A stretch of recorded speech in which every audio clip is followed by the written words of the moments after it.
Hello दोस्तों, स्वागत है आप सभी का यूडीए में। चलिए, तो आज हम बेसिकली बात करने वाले हैं। सेकंड क्लास है आज पॉलिटी की। और आज हम कोशिश करेंगे कि ज़्यादा से ज़्यादा चीज़ें कवर कर पाएँ। ठीक है। और हम इस टॉपिक को अच्छे से समझ पाएँ। सबसे पहले आज हम बात करेंगे, जो सेकंड लेक्चर में आज हमारा टॉपिक होगा, हम पहले संविधान के भाग के बारे में पढ़ेंगे, कितने भाग हैं इसमें, और फिर उसकी अनुसूचियों के बारे में पढ़ेंगे। फिर उसके बाद हम एक एक आर्टिकल को देखेंगे और फिर हम डिटेल्ड में आर्टिकल को सारा पढ़ेंगे। ठीक है। मैं कोशिश ये करूँगा कि 10 से 12 क्लास में आपकी पूरी पॉलिटी कंप्लीट हो जाए। इतना ही हमारा टारगेट रहेगा। इतनी पॉलिटी कंप्लीट हो जाए कि आपके पेट का एग्ज़ाम हो, पीसीएस, ये ट्रिपल एससी के थ्रू जो भी एग्ज़ाम हो अदर, इसके साथ आपका यूपी पुलिस के एग्ज़ाम, एसआई के एग्ज़ाम, जितने भी वनडे टाइप में एग्जाम्स हैं, अगर वहाँ पॉलिटी आ रही है तो आपका इनफ क्लासेस यहाँ से हो जाएंगे। ठीक है। So let us start now. चलिए, तो हमारा लास्ट टॉपिक हमने देख लिया था कि भैया समितियाँ हमने देख ली थी। इसको मैं अभी रिवाइज तो नहीं कराऊंगा, हालांकि इससे पहले जो एमसीक्यू वाली क्लास है वहाँ पे मैंने सारा रिवाइज करा दिया है। जो वाइस प्रॉब्लम हो रही थी उस वाइस प्रॉब्लम को भी वहाँ पे जहाँ से छूटा हुआ था वो हमने कंप्लीट कर लिया है उस एमसीक्यू वाली क्लास में। हालांकि वो एमसीक्यू की क्लास जो थी वो हमारी 33 मिनट के आसपास की है, जिसमें लगभग 16 मिनट आपका हमने बात किया है इन जो वाइस प्रॉब्लम हो रही थी जहाँ से, उसके बारे में बात किया। यानी इन सब चीज़ों को, जो कमेटियाँ हैं, ये सब चीज़ें, और ये जो इम्पोर्टेंट फैक्ट हैं, इसके बारे में हमने चर्चा कर ली है। ठीक है। तो आज हम बेसिकली बात करेंगे संविधान के भाग के बारे में। देखिए, मूल संविधान में कितने भाग थे? 22। और अनुच्छेद कितने हैं? 395। अनुसूचियाँ 8। तो इम्पोर्टेंट क्या है, आपको याद करने वाली चीज़ क्या है कि मूल संविधान में 22 भाग हैं, 395 अनुच्छेद हैं और 8 अनुसूचियाँ हैं मूल संविधान में। ये राइट। तो सबसे पहले हम बात करेंगे 22 भाग के बारे में। इंपॉर्टेंट क्या है, हमारे एग्जाम में ये मैच करने के लिए आता है कि भैया 2-3 को दे दिया, एक को दे दिया भाग 2 को दे दिया भाग को 3, अब बोलेगा कि भैया मैच करो, मिलाओ इसको। तो इस टाइप से क्वेश्चन को टैकल करने के लिए हमें ये चीज़ें आनी चाहिए। तो उसके लिए सबसे पहले आप देखेंगे कि संविधान का जो मूल संविधान, उसमें 22 भाग हैं, तो कौन कौन से 22 भाग हैं उसके बारे में देखते हैं। आर्टिकल आपको ज़्यादा से ज़्यादा अगर याद करना हो तो बेसिकली इतने सारे हम नहीं याद कर पाएंगे। तो हम बेसिकली संघ सरकार तक हम देख लेंगे आर्टिकल। उसके बाद जो इंपॉर्टेंट आर्टिकल होंगे मैं वहाँ पे बता दूंगा।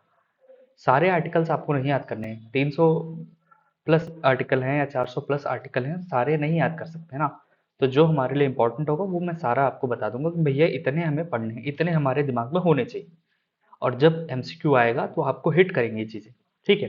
तो चलिए स्टार्ट करते हैं। सबसे पहले हम देखेंगे कि भाग 1 में क्या है। 22 भाग में पहला भाग क्या है? संघ और उसके राज्य क्षेत्र के बारे में बताया गया है। संघ और उसके राज्य क्षेत्र के बारे में, और इसका आर्टिकल कहाँ से कहाँ तक है? 1 से 4 तक है। आर्टिकल 1 से 4 तक है। क्लियर है सर? संघ और उसका राज्य क्षेत्र, हम इसको ओपन करके एक एक आर्टिकल को शुरू से लास्ट तक देखेंगे।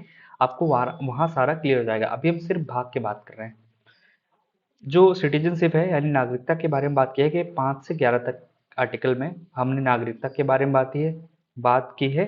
ठीक है, 5 से 11 तक आर्टिकल में। उसके बाद मौलिक अधिकार अगर मैं बात करूं, फंडामेंटल जो राइट्स हैं उसके बारे में 12 से 35 तक, 12 से 35 तक। और डीपीएसपी, ठीक है, डीपीएसपी के बारे में जो बात किया है 36 से 51 तक। तो हमारे पास पहले 4 भाग को हम याद कर सकते हैं, कर लेते हैं। पहला भाग संघ और राज्य क्षेत्र, दूसरा भाग नागरिकता, तीसरा भाग मौलिक अधिकार और चौथा डीपीएसपी। एक सीरियल वाइज दिमाग में इमेज बनाइए, थोड़ा सा पॉज करके वीडियो को सोचिए और ये 4 आर्टिकल अपने दिमाग में सेट कर लीजिए। हो गया? चलिए तो आगे बढ़े। पहला क्या है? संघ और उसका राज्य क्षेत्र, दूसरा नागरिकता, तीसरा मौलिक अधिकार, चौथा डीपीएसपी। कौन कौन से आर्टिकल हैं? 1 से 4, 5 से 11, 12 से 35 और 36 से 51। क्लियर है सेट? चलिए, उसके बाद हम आ जाएंगे 4A। ये क्या है? देखिए, भाग 4 तक तो हमने देख लिया कि राज्य के नीति निर्देशक तत्व हैं। उसके बाद क्या हुआ, जब हमारे देश में आपातकाल लगा, आपातकाल, तो एक स्वर्ण सिंह कमेटी बनी थी। स्वर्ण सिंह कमेटी बनी, उसने रिपोर्ट किया कि भैया, ठीक है, तो स्वर्ण सिंह समिति की स्थापना की गई। क्या इसका उद्देश्य यही था कि आपातकाल के समय नागरिकों के अधिकारों के साथ साथ उनके कर्तव्यों की आवश्यकता क्या है। यानी उनकी आवश्यकता को महसूस किया गया कि भैया नागरिकों को अधिकार तो दे दिया आपने मौलिक अधिकार के द्वारा, अब नागरिकों की भी तो कुछ कर्तव्य होने चाहिए। तो उसके लिए सरदार स्वर्ण सिंह कमेटी की स्थापना करी गई 1976 में। 1976 में कौन सा सरदार स्वर्ण सिंह कमेटी, इसने 8 मौलिक कर्तव्यों की सिफारिश की थी। बोला कि भैया 8 जोड़ो। सरदार जी ने कहा कि 8 मौलिक कर्तव्य जोड़ो। लेकिन फिर बाद में सरकार ने इसको 10 मौलिक कर्तव्यों में कन्वर्ट किया और एक अमेंडमेंट किया संविधान में। कौन सा? 42वां अमेंडमेंट 1976 के माध्यम से 10 मौलिक कर्तव्य जोड़े गए थे। कितने? 10। तो अगर एग्जाम में आता है कि क्या मौलिक कर्तव्य हमारे मूल संविधान में थे? नहीं थे। क्लियर है सर? नहीं थे। कब जोड़ा गया? 42वां अमेंडमेंट, 42वां संविधान संशोधन 1976 के माध्यम से मौलिक कर्तव्य जोड़ा गया था। क्लियर है सर? 51 ए आर्टिकल में। अब उसके बाद क्या हुआ? अभी वर्तमान में कितने हैं? वर्तमान में 11 मौलिक कर्तव्य हैं। कितने हैं? वर्तमान में 11 मौलिक कर्तव्य हैं। कौन सा 11वां कौन सा था और कब जोड़ा गया? फिर एक और अमेंडमेंट हुआ। कब? सन 2002 में 86वां संविधान संशोधन। 86वां संविधान संशोधन हुआ और एक 11वां मौलिक कर्तव्य जोड़ा गया। 11वां मौलिक कर्तव्य जोड़ा गया। क्लियर है सेट? तो इतना आपको पता होना चाहिए। 11वां मौलिक कर्तव्य क्या है, कैसा है? शिक्षा से संबंधित है। वो हम सब जब डिटेल में आगे एक एक आर्टिकल को उठाएंगे तो वहां पे जो इंपॉर्टेंट आर्टिकल होंगे वो सारा डिस्कस किया जाएगा। ठीक है, तो वर्तमान में कितने मौलिक कर्तव्य हैं? 11। क्लियर है सेट? कौन कौन सी कमेटी बनी थी? सरदार स्वर्ण सिंह 1976 में। 8 सिफारिशों को दिया था, 10 सिफारिशों को सरकार ने जोड़ा 42वां अमेंडमेंट 1976 के माध्यम से। तो इतना आप सबको आई होप क्लियर हो गया होगा। मैं इसको रफ कर देता हूँ, आगे सब कुछ मिलेगा। यहाँ मुझे थोड़ा सा बताना था तो मैंने सारा डिस्कस कर दिया यहाँ पे। क्लियर है सर? चलिए तो हम थोड़ा और आगे बढ़ते हैं। तो मौलिक कर्तव्य हमने देख लिया। तो मौलिक कर्तव्य कौन से भाग में है? भाग 4 ए में। क्या है? भाग 4 ए में मौलिक कर्तव्य को जोड़ा गया है। समझ में आया? भाग 4 ए मूल संविधान में नहीं था। उसके बाद भाग 5 क्या है? संघ सरकार से, यूनियन गवर्नमेंट से संबंधित है। याद रखिएगा, संघ सरकार से संबंधित है भाग 5। 52 से 151 आर्टिकल के बीच। इसी में आपका जो इंपॉर्टेंट आर्टिकल में बात करूँ, 123 इंपॉर्टेंट आर्टिकल है। ठीक है, 148 इंपॉर्टेंट आर्टिकल है इसमें। और इसमें इसके अलावा आपका बीच में जो 74 है, 76 है, 72 है, ये सब आपके इंपॉर्टेंट हैं। तो जहाँ पे इंपॉर्टेंट होगा उस पर मैं डिस्कस करता रहूँगा। इसमें कार्यपालिका के बारे में, एग्जीक्यूटिव जो कार्य करती है, पार्लियामेंट के बारे में है, पार्लियामेंट में कौन कौन से संस्थाएं आती है वो सब हैं, राष्ट्रपति के बारे में, विधायी शक्तियों के बारे में है, संघ की न्यायपालिका के बारे में 124 से आगे के, उसके बाद कैग के बारे में है। तो ये सब आपका संघ सरकार के बारे में, यूनियन गवर्नमेंट। अब जब यूनियन गवर्नमेंट है 151 तक, अब 152 से लेके 237 तक आपका कौन है? State government. इसमें भी साधारण जनरल कार्यपालिका के बारे में चीजें हैं, राज्य विधानमंडल के बारे में है, राज्य की विधायी शक्तियों के बारे में है, राज्यों के उच्च न्यायालय के बारे में है, अधीनस्थ न्यायालय के बारे में। तो ये सब आपका स्टेट गवर्नमेंट में आएगा। भाग 6, तो हमने कौन कौन से भाग देख लिए? भाग 1 संघ राज क्षेत्र, भाग 2 नागरिकता, भाग 3 मौलिक कर्तव्य, भाग 4 राज्य डीपीएसपी, भाग 4 ए मौलिक कर्तव्य है। मतलब पहला हमारा जो भाग 3 है वो मौलिक अधिकार है और भाग 4 ए हमारा मौलिक कर्तव्य है। उसके बाद भाग 5 संघ सरकार और भाग 6 आपका राज्य सरकार के बारे में है। इसको हम देखेंगे। ठीक है, उसके बाद क्या हुआ? जो भाग 7 था, राज्यों से संबंधित पहली अनुसूचित खंड ख निरस्त, डिलीट कर दिया, यानी भाग 7 डिलीट कर दिया गया।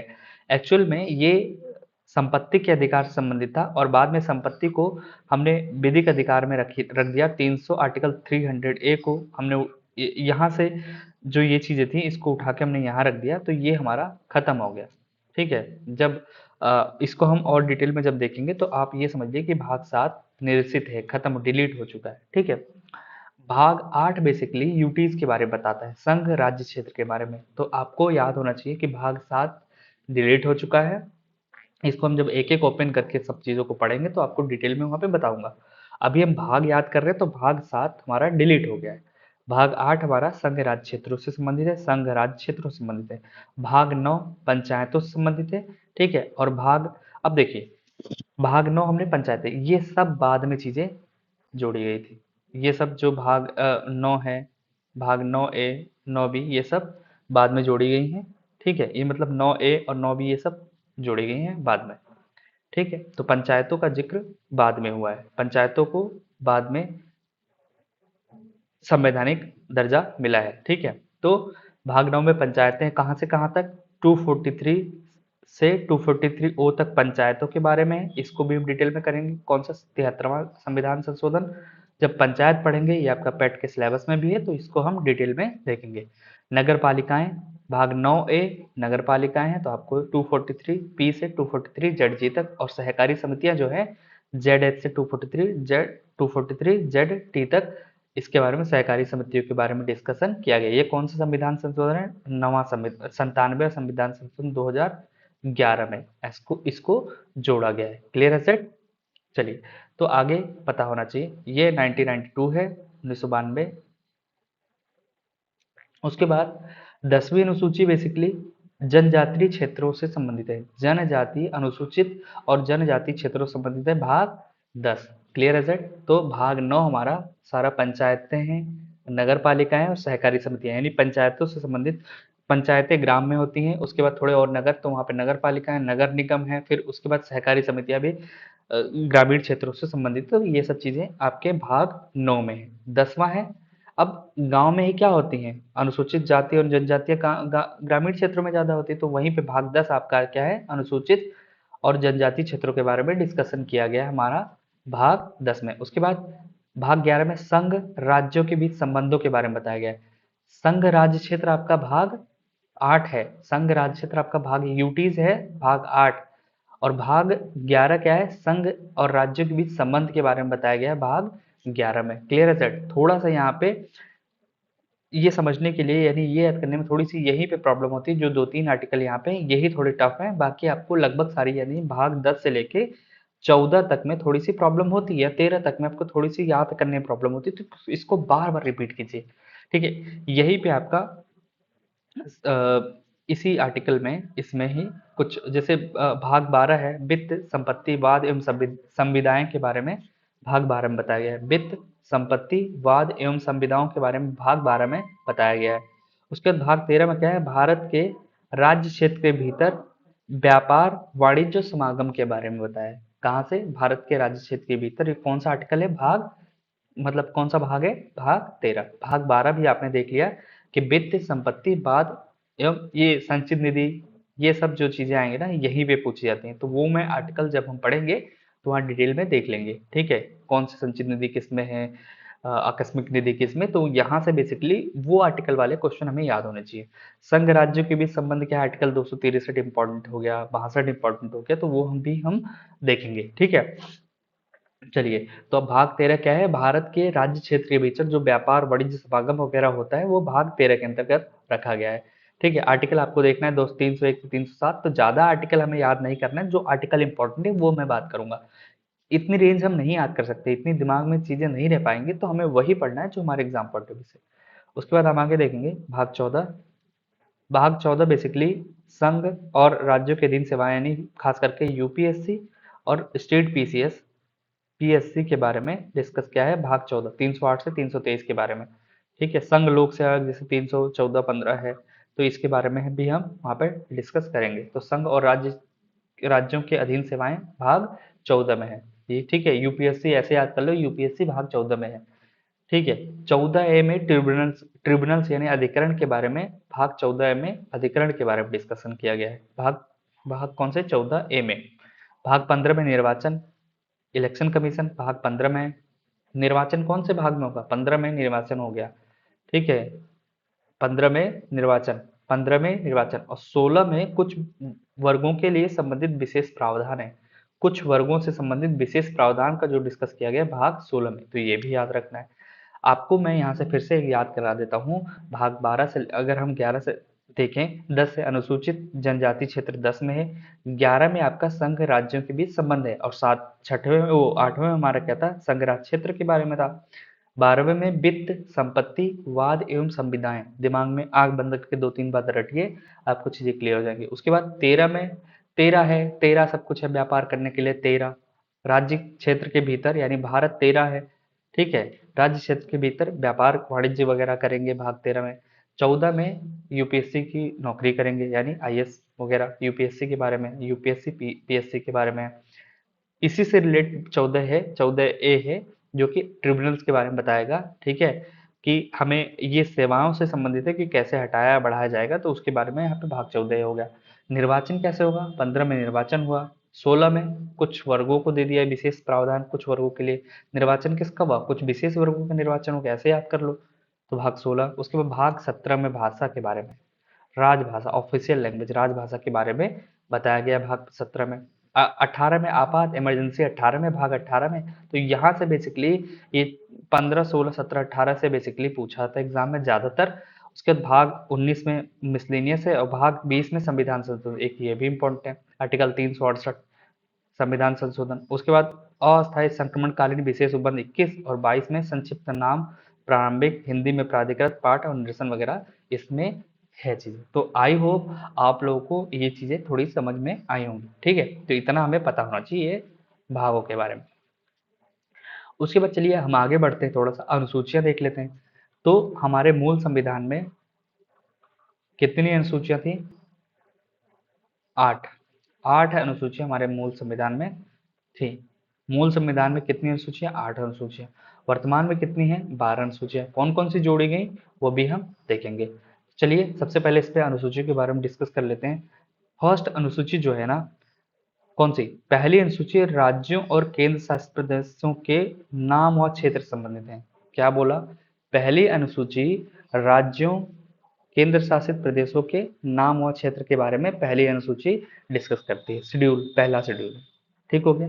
दूसरी अनुसूची बेसिकली बात करता है भारतीय संघ के पदाधिकारियों को मिलने वाले वेतन, भत्ते और पेंशन के बारे में बताता है। याद रखिएगा, पेंशन, वेतन, भत्ते, ये सब कौन से अनुसूची में है, सेकेंड अनुसूची में, दूसरी अनुसूची में, ठीक है, दूसरी अनुसूची में। पेंशन और वेतन भत्ते कौन से में है, दूसरे में। अब जब पेंशन मिलेगी तो हम शपथ ले लेंगे कि भैया इस पैसे को हम यहाँ खर्चा करेंगे, वहां खर्चा करेंगे, तो हम तीसरे में शपथ है। शपथ व प्रतिज्ञान के लिए प्रारूप, फॉर्मेट क्या है, फॉर्मेट ऑफ ओथ के बारे में बताया गया तीसरे में। 3 याद हो गया आई होप। 3 कौन कौन से, पहली में राज्यों और केंद्र शासित प्रदेशों के नाम और क्षेत्र के बारे में, दूसरा वेतन भत्ते पेंशन के बारे में, तीसरा शपथ प्रतिज्ञान के लिए प्रारूप। अब यहाँ पे, ठीक है, शपथ और प्रतिज्ञान के लिए अब एक चीज ध्यान रखना, जो राष्ट्रपति को शपथ या उपराष्ट्रपति को शपथ दिलाई जाती है ना, इसको आर्टिकल्स, इनके जब राष्ट्रपति का टॉपिक पढ़ेंगे उसमें है। राष्ट्रपति के शपथ के बारे में यहाँ पे नहीं है तीसरी अनुसूची में, अदर लोगों के बारे में है, सबकी ओथ है, जैसे न्यायाधीशों के शपथ के बारे में, तो वो सब यहाँ पे है। लेकिन राष्ट्रपति को शपथ उसको आर्टिकल में, वहां पे जो आर्टिकल पढ़ेंगे हम, आर्टिकल, उसमें शपथ के बारे में बताया गया है। चौथी अनुसूची बेसिकली राज्यों व केंद्र शासित प्रदेशों के लिए सीटों का आवंटन, कहां पर, राज्यसभा में। तो राज्यसभा में राज्यों और केंद्र शासित प्रदेशों के लिए सीटों का आवंटन कौन सी अनुसूची में है, चौथी अनुसूची में है। पांचवी अनुसूची में क्या है, अनुसूचित व जनजातीय क्षेत्रों का प्रशासन एवं नियंत्रण। अनुसूचित व जनजातीय क्षेत्रों का प्रशासन एवं नियंत्रण के बारे में पांचवी अनुसूची में बताया गया है। कौन सी अनुसूची में, पांचवी अनुसूची में। ये क्लियर हो गया। पांचवी अनुसूची किससे संबंधित है, अनुसूचित व जनजातीय क्षेत्रों का प्रशासन और नियंत्रण से संबंधित है। अब सारे नहीं, किसको छोड़ के, असम, मेघालय, त्रिपुरा और मिजोरम को छोड़कर, असम, मेघालय, त्रिपुरा और मिजोरम को छोड़कर, असम, मेघालय, त्रिपुरा और मिजोरम को छोड़कर, AMTM को छोड़कर, याद रखिएगा। तो इसके बारे में कहा बताया गया, अगली अनुसूची में, छठवीं अनुसूची में असम, मेघालय, त्रिपुरा और मिजोरम राज्य के जनजातीय क्षेत्रों के प्रशासन के बारे में बताया गया है। याद रखिएगा, एग्जाम में आता है असम, मेघालय, त्रिपुरा और मिजोरम, कौन सी अनुसूची, छठवीं अनुसूची। कौन सी अनुसूची, छठवीं अनुसूची, तो याद हो गया। चलिए सातवीं अनुसूची में बेसिकली क्या है, संघ, संघ राज्य संघ और संघ सूची, राज्य सूची, समर्थ सूची, यानी संघ और राज्यों के बीच में शक्तियों के विभाजन के बारे में कौन सी अनुसूची के बारे में बताता है, सातवीं अनुसूची। संघ सूची, राज्य सूची, समवर्ती सूची। संघ सूची में कितने सब्जेक्ट थे मूल में, 97, 66 और समवर्ती सूची में 47। राज्य सूची में कितने मूल विषय हैं? 66 और संघ सूची में 97। समवर्ती सूची का मतलब यही होता है कि इस सूची में कोई भी कानून बना सकता है, चाहे राज्य भी हो, राज्य भी बना सकता है और केंद्र भी बना सकता है। संघ सूची में केवल केंद्र से संबंधित है और राज्य सूची में केवल राज्य से संबंधित है। क्लियर है सर? वर्तमान में कितने कितने सब्जेक्ट? 100 यहाँ पे, 61 यहाँ पे, 52 यहाँ पे, तो ये आपको याद रखना है। ठीक है। उसके बाद 8वीं अनुसूची बेसिकली भाषा संबंधित है। कौन सी? भाषा संबंधित है। अब मैं एक चीज आपको बताऊं कि मूल संविधान जो हमारा था उसमें 14 भाषाएं थी। मूल संविधान में 14 भाषाएं थी। उसके बाद अमेंडमेंट किया गया।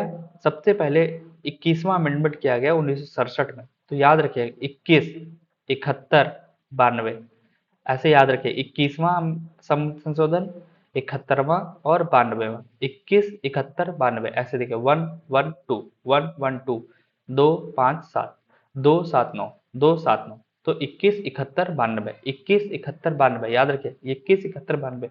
21वां अमेंडमेंट जब किया गया 1967 में, तो एक भाषा जोड़ी गई, सिंधी। तो कितने हो गए टोटल? 14 शुरू में थे, अब कितने हो गए? 1 प्लस ऐड कर दिया 1, तो टोटल हो गया 15। तो अब कितने हो गए? 15। ठीक है। 1960 सिंधी भाषा जोड़ी गई। कब जोड़ी गई? 1967 में। उसके बाद 71वां अमेंडमेंट जब हुआ 1992 में, तो 3 भाषाएं जोड़ी गई। कौन कौन सी 3 भाषाएं? देखिए कौन सी 3 भाषाएं हैं वो है नेपाली, मणिपुरी, कोंकणी। के एम एन याद रखिएगा। के एम एन, या ऐसे याद रखो, के एम एन, ऐसे याद, के एम एन। शुरू सीरियल वाइज अगर याद रखें, के कोंकणी, मणिपुरी, नेपाली। मैं तो ऐसे याद रखा हूँ के एम एन, के एम एन, के एम एन, 3-4 बार पढ़ लो के एम एन।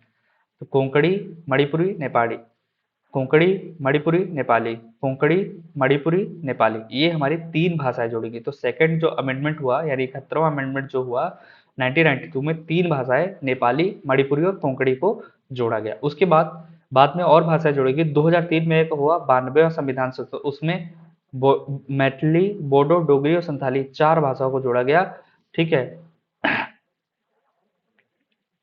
कौन कौन सी?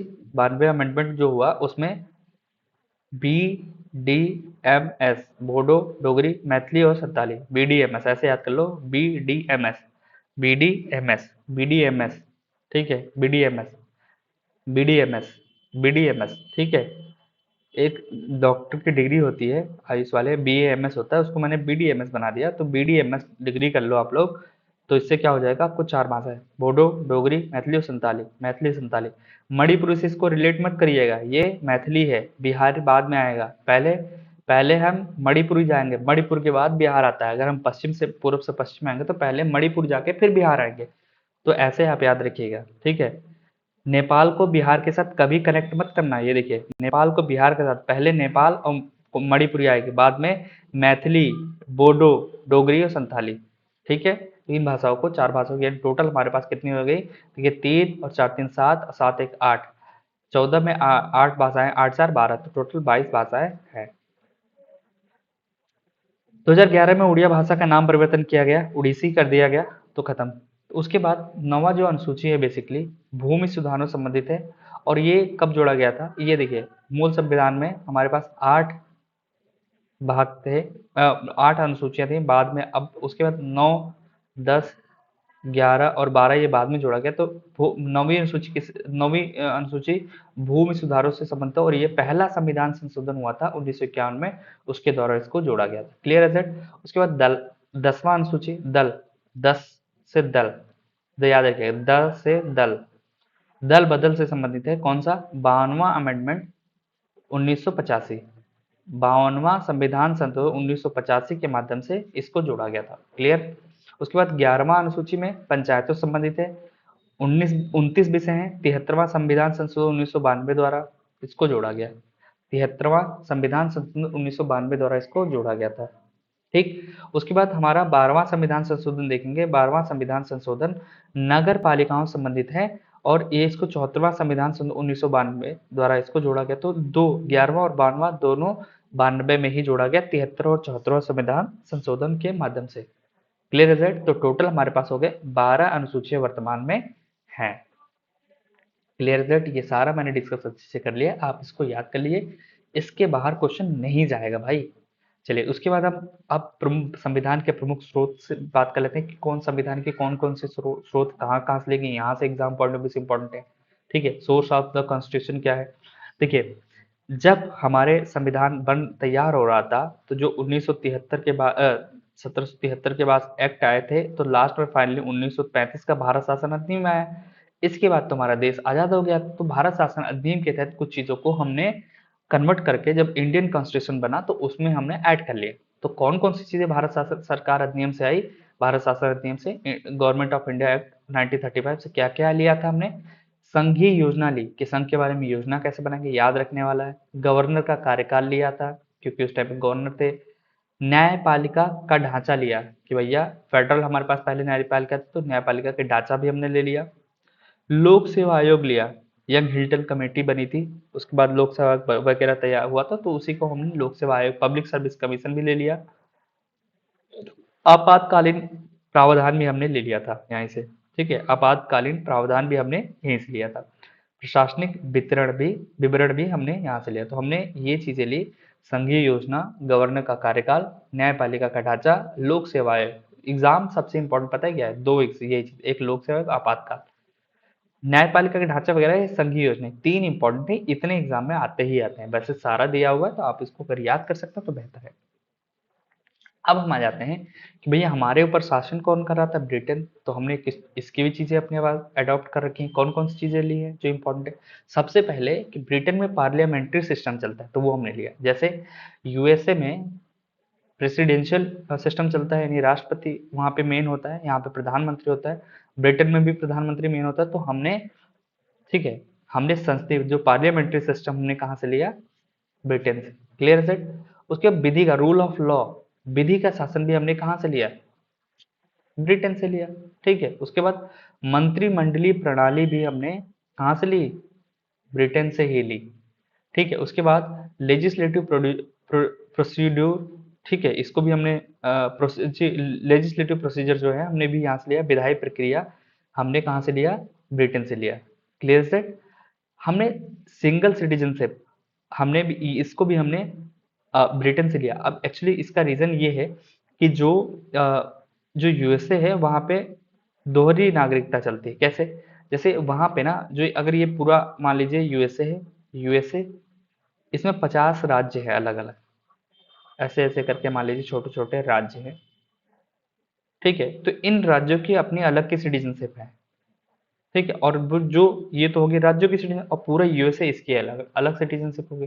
तो दोहरी नागरिकता का प्रावधान यहाँ पे, बट यूके में ऐसा नहीं है। तो उसी को हमने भी अपना, अब ऐसे ही होता तो भैया एक यूपी की हमारी पहचान हो जाती और एक इंडिया की पहचान हो जाती। तो ये नहीं, ड्यूल नागरिकता का प्रावधान नहीं, हमारे वहाँ एकल नागरिकता सिंगल सिटीजनशिप की बात की गई। तो जो हमने कहाँ से लिया है, ब्रिटेन से लिया है, यानी यूके से लिया है। परमाधिकार लेख, ठीक है, परमाधिकार लेख के बारे में हमने, एक संसदीय जो विशेषाधिकार है वो भी हमने यहाँ से लिया, ये भी इंपॉर्टेंट है। संसदीय विशेषाधिकार कहाँ से मिला है, हमने ब्रिटेन से लिया। द्विसदनात्मक व्यवस्था भी हमने कहाँ से ली है, ब्रिटेन से ली। तो आपको इंपॉर्टेंट क्या है, द्विसदनात्मक व्यवस्था, संसदीय विशेषाधिकार, एकल नागरिकता, मंत्रिमंडलीय प्रणाली और पार्लियामेंट्री सिस्टम, ये सब आपके इंपॉर्टेंट पॉइंट है जो हमें याद होने चाहिए। ठीक, यूएसए से हमने क्या लिखा। अब देखिए मौलिक अधिकार जो हम बात कर रहे थे अभी, आर्टिकल 3, जो भाग 3 था हमारा मौलिक का, वो भी यहाँ से। भैया न्याय को पुनरावलोकन कहाँ से लेंगे हमने, जुडिशियल रिव्यू, वो भी हमने यूएसए से लिया है। न्यायपालिका की स्वतंत्रता की बात भी हमने यूएसए से करी है, और हाई कोर्ट और सुप्रीम कोर्ट के न्यायाधीशों को हटाना भी हमने यहीं से सीखा है। कहाँ से, अमेरिका से। राष्ट्रपति पर महाभियोग भी हम लगाएंगे क्योंकि राष्ट्रपति वहीं पे उसकी मेन पोस्ट राष्ट्रपति वहां, लेकिन उसको वहां पे राष्ट्रपति जो भी ट्रम्प चाचा है उनको इतनी जल्दी नहीं हटाते, क्योंकि वहां पे राष्ट्रपति को हटाने का मतलब एक बहुत अलग तरीके से उनके जो कांग्रेस है उसमें बहुत अलग तरीके से बहुमत से पास करना पड़ता है, बहुत सारी चीजें, बहुत कठोर सिस्टम है। तो उसको हमने यहाँ से, हमने क्या किया, हमने ज्यादा कठोर नहीं किया है, बट हमने थोड़ा उसे सरल कर दिया है। तो राष्ट्रपति में महाभियोग कहाँ से लिया गया है, यूएसए से। महाभियोग कैसे लगता है उसके बारे में जब राष्ट्रपति पढ़ेंगे तो वहाँ डिस्कस करेंगे कि भैया राष्ट्रपति महाभियोग कैसे लगता है, कि कितना बहुमत चाहिए, कितना हमें कितने लोगों को साइन करवाना है, कौन कौन कहाँ पे ये प्रक्रिया अपनाई जाएगी, वो सब हम वहाँ पे पढ़ेंगे। उसके उपराष्ट्रपति का पद भी हमने लिया वहीं से लिया है, कहाँ से, यूएसए से। उद्देशिका जो है उसकी प्रस्तावना का जो विचार है वो भी हमने अमेरिका से ही लिया है। क्लियर है इट? तो इतना हमें पता होना चाहिए, ठीक।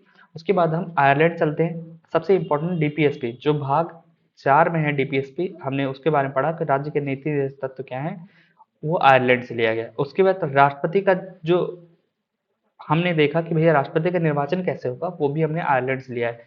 और राज्यसभा में सदस्यों का नामांकन कैसे किया जाएगा, वो भी आपका आयरलैंड से लिया गया। तो ये चीजें आपको पता होनी चाहिए।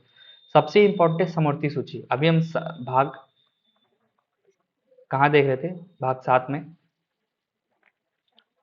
ठीक है, ये अभी हम देख रहे थे, कहाँ गया, हाँ, अनुसूची 7 में संघ सूची, राज्य सूची, समवर्ती सूची थी। तो ये सब कहाँ से आया हुआ है, ऑस्ट्रेलिया से, समवर्ती सूची, ठीक है। ये अनुसूची जो हमारे अनुसूची 7 है उसमें इसके बारे में है। तो समवर्ती सूची ऑस्ट्रेलिया से लिया गया है, ठीक है। अब व्यापार वाणिज्य और समागम की स्वतंत्रता, अभी हम भाग में पढ़ रहे थे, ठीक है।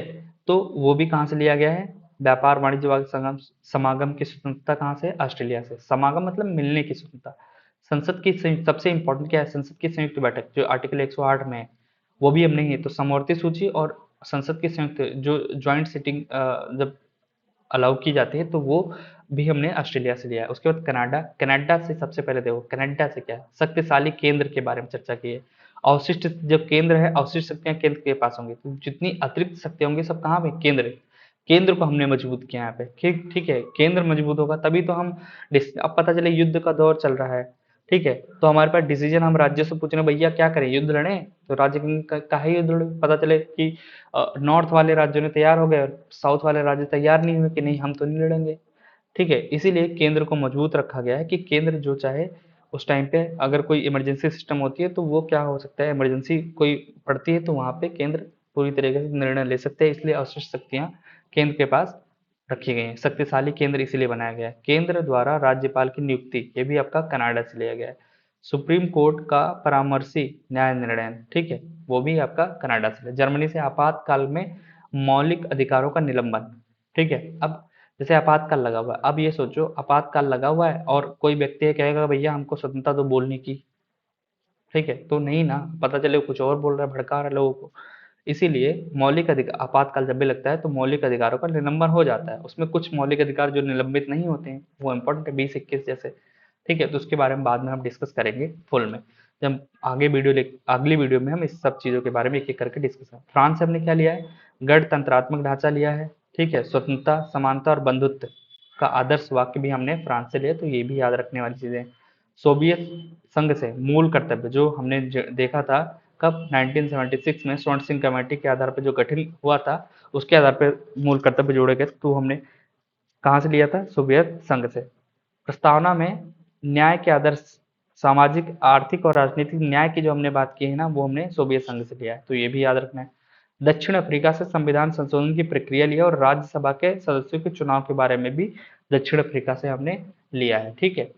जापान से हमने विधि द्वारा स्थापित प्रक्रिया, तो ये हमारा हुआ जो हमने अलग अलग देशों से क्या क्या लिया है वो सब चीजें हमने देखा, ठीक है। आपको पता होना चाहिए कि लगभग जब संविधान बना था तो 60 देशों के संविधानों का अध्ययन किया था हमारे विद्वानों ने, उसके बाद एक बेहतर संविधान बना के हमको दिया था, ठीक है। तो 60 देशों को सोचिए, हर जगह से कुछ ना कुछ लेके आ रहे हैं, ठीक है। अभी हमने इंपॉर्टेंट सारा पढ़ लिया है, जो जो इम्पोर्टेंट था वो भी, बाकी और भी देशों से लिया गया होगा छोटे छोटे, तो इतना हमें नहीं, इतना हमारे लिए इम्पोर्टेंट है, हमें एग्जाम निकालना है, हमें विद्वान नहीं बनना है, हमें एग्जाम निकालना है, उतना ही हमें पढ़ना है। तो हमने देख लिया। उसके बाद प्रस्तावना, प्रेम्बल्स क्या है वो हमें थोड़ा याद होना चाहिए, सबको रट लेना है ये सब चीजें, ठीक है। जैसे ये एग्जाम में आता है, हम भारत के लोग भारत को एक संपूर्ण प्रभुत्व संपन्न समाजवादी पंथ निरपेक्ष और लोकतंत्रात्मक गणराज्य बनाने के लिए तथा उसके समस्त नागरिकों को 3 प्रकार के न्याय, कौन से न्याय, सामाजिक आर्थिक और राजनीतिक न्याय, स्वतंत्रता, कौन सी स्वतंत्रता, 5 प्रकार की स्वतंत्रता है, विचार, अभिव्यक्ति, विश्वास, धर्म और उपासना की स्वतंत्रता। सबसे पहले मतलब इसके सबसे पहले यूएसए के संविधान में प्रस्तावना को सम्मिलित किया गया था, ठीक है। आधार क्या है, भारत में प्रस्तावना का उद्देश्य प्रस्ताव पर आधारित है, 42वां संविधान, इसके बाद समाजवादी पंथ निरपेक्ष, ये एग्जाम में बहुत बार आया हुआ है कि 42वें संविधान के द्वारा कौन से प्रस्तावना में 3 शब्द जोड़े गए थे, तो समाजवादी, पंथ निरपेक्ष और अखंडता, 3 शब्द ये जोड़े गए थे। समानता और बंधुत्व, समता 2 प्रकार की, प्रतिष्ठा और अवसर की समानता, समता प्राप्त करने के लिए, बंधुता व्यक्ति की गरिमा और राष्ट्र की एकता और अखंडता सुनिश्चित करने वाली, बंधुता बढ़ाने के लिए अपनाने की तिथि क्या है कि ठीक है, अपनाने की 26 नवंबर क्या है, दृढ़ संकल्पित होकर अपनी इस संविधान सभा में आज कब 26 नवंबर 1949 ईस्वी को एतद द्वारा इस संविधान को अंगीकृत, अधिनियमित और आत्मार्पित करते हैं। तो ये हमने यहाँ पर पढ़ लिया। क्लियर है सर? उसके बाद ये टॉपिक खत्म कर दें। ठीक है, तो इतना ही आज रखते हैं। हमने संविधान के प्रस्तावना तक, अगले एक वीडियो में इसको हम टोटल खत्म करके फिर ठीक है आगे हम पढ़ेंगे। अब हम एक एक चीज़ों को, ये सब इम्पोर्टेंट है, यहाँ पे हम थोड़ा सा जल्दी ना करके इतना ही हम रोकते हैं, तो आप इसको इतना पढ़ लीजिएगा। ठीक है, आज सेकंड क्लास हुई, थर्ड क्लास हम अगले दिन लेंगे। अगली क्लास इस पे एक एमसीक्यू बनेगा जो देखेंगे। ठीक है, तो चलिए आज के लिए इतना ही। Thank you so much. जय हिंद, जय भारत। आप ज़्यादा से ज़्यादा इसको शेयर कीजिए, सब्सक्राइब कीजिए और हमारे टेलीग्राम से जुड़िए। ठीक है, थैंक यू सो मच।